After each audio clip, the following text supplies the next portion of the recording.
geometry just above or at the level of the celiac trunk, so that we have the possibility in this small number of patients to be curative. So that can be, in my eyes, a good option for endovascular treatment, so, even if the patient is not symptomatic. So you would overstent the primary tear and the secondary tear and deliberately occlude the celiac? Or yes. Yeah, okay. Wow, who agrees with that? Deliberately occluding the celiac, would you do that? No. No. Peter, not in every case. Okay.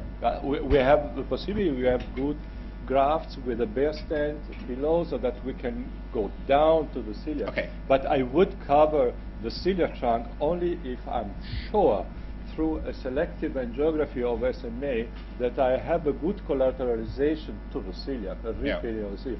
In such case, if I have to do it, I would do it. So we've gone slightly off message, but I just want to concentrate on this because I think it was Jan Brunkwall who wrote up that you do an angiogram and as long as you've got an arcade between the celiac and the SMA, that'll be fine. But I don't believe that that is true. It's just an anatomical thing. There's a presentation later on this afternoon. Yeah, but we're discussing it now. Yes, we can do that. But the effect, this concludes with a sort of review of the literature that you are not 100% safe, but pretty safe.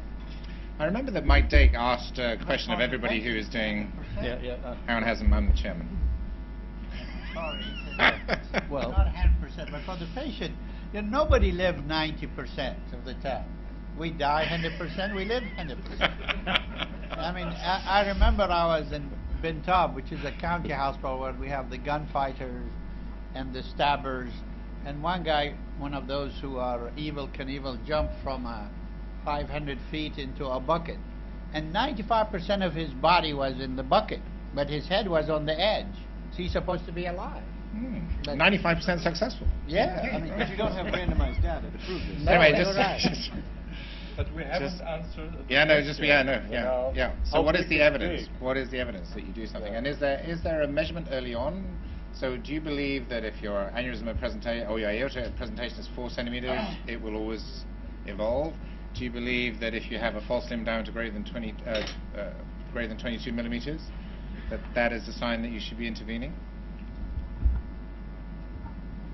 Well, we know from the Japanese studies, but these are already older than 10 years, that if the patient starts off with a patent false lumen and in total diameter more than 4 centimeters, that these will evolve to thoracoabdominal large aneurysm. But to answer your question, we, at least in our center, consider a chronic post-type B dissection thoracoabdominal aortic aneurysm exactly the same as a degenerative aneurysm, so we use the 6 centimeters as the cutting value of going to treatment.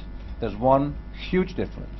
In the degenerative aneurysms, your intercostal arteries are almost all occluded.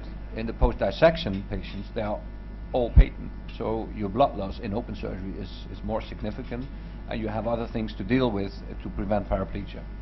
So it's not the cutting edge to choose for therapy is the same in our hands, 6 centimeters, but the surgical treatment will also be the same, but you are dealing with different kind of local problems.